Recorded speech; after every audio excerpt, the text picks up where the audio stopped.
জুলাই আন্দোলনের ১০ম দিনে আরও কঠোর হয় কর্মসূচি। আগের দিনের গণসংযোগ শেষে ঘোষিত সর্বাত্মক বাংলা ব্লকেটে সকাল থেকে সন্ধ্যা পর্যন্ত কার্যত থমকে যায় দেশের সড়ক ও রেল যোগাযোগ।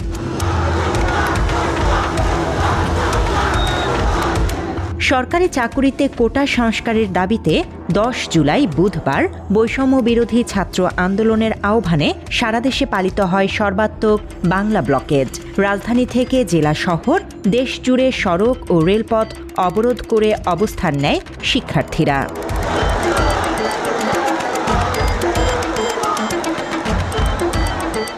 বাংলা ব্লকেটের অংশ হিসেবে রাজধানীর অন্তত ১৭টি গুরুত্বপূর্ণ পয়েন্টে অবরোধ গড়ে তোলে আন্দোলনকারীরা।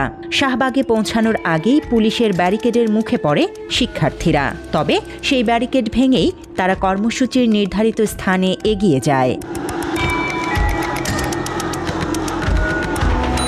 শাহবাগ, ইন্টারকন্টিনেন্টাল মোড়, কারওয়ান বাজার, বাংলা মোটর, ফার্মগেট থেকে আগারগাঁও, শিক্ষা চত্বর, মৎস্য ভবন, চানখার পুল ও বঙ্গবাজার সহ রাজধানীর বিভিন্ন এলাকায় একযোগে সড়ক অবরোধ করে শিক্ষার্থীরা। ঢাকা বিশ্ববিদ্যালয়, ইডেন মহিলা কলেজ, বেগম বদরুন্নেসা সরকারি মহিলা কলেজ ও শেখ বোরহান উদ্দিন পোস্ট গ্রাজুয়েট কলেজের শিক্ষার্থীরাও কর্মসূচিতে অংশ নেয়। সেদিন সন্ধে 7:30টার দিকে শাহবাগের সমাবেশ থেকে আন্দোলনের অন্যতম সমন্বয়ক আসিফ মাহমুদ সজীব ভূঁইয়া ঘোষণা দেন, দাবি আদায় না হওয়া পর্যন্ত কর্মসূচি চলবে।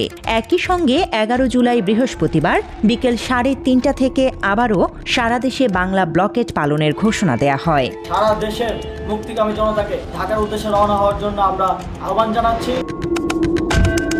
তিনি জানান, পরদিন বিকেল 3:30টায় ঢাকা বিশ্ববিদ্যালয়ের কেন্দ্রীয় গ্রন্থাগারের সামনে থেকে কর্মসূচি শুরু হবে। একই সময়ে দেশের গুরুত্বপূর্ণ সড়ক ও রেলপথেও ব্লকেট সফল করার আহ্বান জানান তিনি। ওই দিন আন্দোলনের মধ্যে গুরুত্বপূর্ণ আইনি অগ্রগতি ঘটে। বেলা 11:30টার দিকে সরকারি চাকুরিতে কোটা বাতিলের 2018 সালের পরিপত্র অবৈধ ঘোষণা করে হাইকোর্টের দেয়া রায়ের ওপর 1 মাসের জন্য স্থিতিবস্থা দেয় সুপ্রিম কোর্টের আপিল বিভাগ। একই সঙ্গে পরবর্তী শুনানির জন্য 7 আগস্ট দিন নির্ধারণ করা হয়।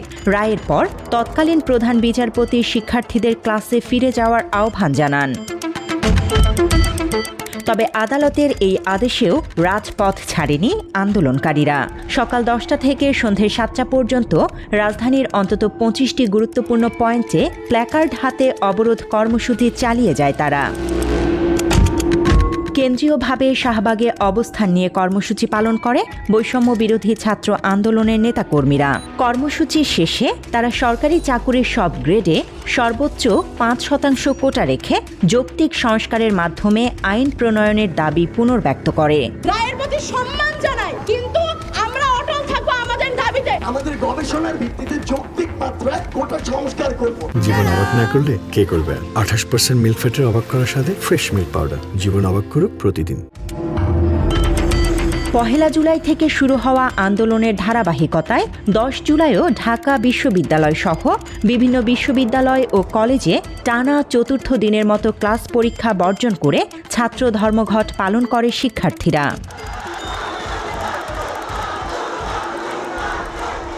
সকাল 10টার আগেই ঢাকা বিশ্ববিদ্যালয়ের বিভিন্ন আবাসিক হল থেকে মিছিল নিয়ে শিক্ষার্থীরা কেন্দ্রীয় গ্রন্থাগারের সামনে জড়ো হয়।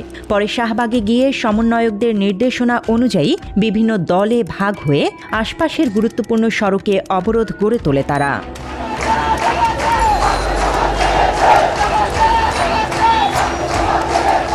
অন্যদিকে জগন্নাথ বিশ্ববিদ্যালয়, জাতীয় কবি কাজী নজরুল ইসলাম কলেজ ও শহীদ সোহরাওয়ার্দী কলেজের শিক্ষার্থীরা গুলিস্তান 0 পয়েন্ট ও পল্টন মোড়ে অবস্থান নিয়ে যান চলাচল বন্ধ করে দেয়।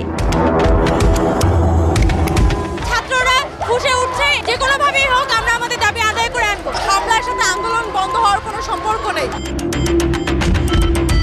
রাজধানীর বাইরে আন্দোলনের বিস্তার আরও স্পষ্ট হয়ে ওঠে। রাজশাহী বিশ্ববিদ্যালয়, রাজশাহী প্রকৌশল ও প্রযুক্তি বিশ্ববিদ্যালয় এবং রাজশাহী কলেজের শিক্ষার্থীরা গুরুত্বপূর্ণ সড়ক অবরোধ করে। শাহজালাল বিজ্ঞান ও প্রযুক্তি বিশ্ববিদ্যালয়ের শিক্ষার্থীরা সিলেট সুনামগঞ্জ মহাসড়কে অবস্থান নেয়। কুমিল্লা বিশ্ববিদ্যালয়ের শিক্ষার্থীরা ঢাকা চট্টগ্রাম মহাসড়ক, বাংলাদেশ কৃষি বিশ্ববিদ্যালয়ের শিক্ষার্থীরা ময়মনসিংহ শহরের গুরুত্বপূর্ণ সড়ক, বেগম রোকেয়া বিশ্ববিদ্যালয়ের শিক্ষার্থীরা রংপুরের মর্জান মোড়, চট্টগ্রাম বিশ্ববিদ্যালয়ের শিক্ষার্থীরা নগরের বিভিন্ন সড়ক এবং বরিশাল বিশ্ববিদ্যালয়ের শিক্ষার্থীরা ঢাকা পটুয়াখালী মহাসড়ক অবরোধ করে। দিনভর আন্দোলনের মধ্যেই সরকারের পক্ষ থেকেও কর্মসূচি প্রত্যাহারের আহ্বান জানানো হয়। তৎকালীন স্বৈরাচার সরকারের সড়ক পরিবহন ও সেতু মন্ত্রী এবং আওয়ামী লীগের সাধারণ সম্পাদক ওবায়দুল কাদের বলেন, আদালতের সিদ্ধান্তই চূড়ান্ত, তাই শিক্ষার্থীদের শিক্ষা প্রতিষ্ঠানে ফিরে যাওয়া উচিত। আদালতের সিদ্ধান্তই এখন হবে চূড়ান্ত। আপিল বিভাগের স্থিতিবস্থার আদেশের পর অ্যাটর্নি জেনারেল এম আমিন উদ্দিনও আন্দোলন স্থগিতের আহ্বান জানান। তিনি বলেন, আপিল বিভাগের আদেশ অনুযায়ী 2018 সালের পরিপত্রের ভিত্তিতেই বর্তমান অবস্থা বহাল থাকবে, তাই আন্দোলন চালিয়ে যাওয়ার যৌক্তিকতা নেই। 18 সাল থেকে যেভাবে নিয়োগ প্রক্রিয়া চলে আসছিল সেই নিয়োগ প্রক্রিয়া চলতে থাকবে। তারা অবশ্যই এটা বন্ধ করে তাদের অবস্থানে ফিরে যাওয়া উচিত, কারণ তাদের কোনো জনদুর্ভোগ বাড়ানোর কোনো যৌক্তিক কারণ এখন আর নাই তাদের কাছে।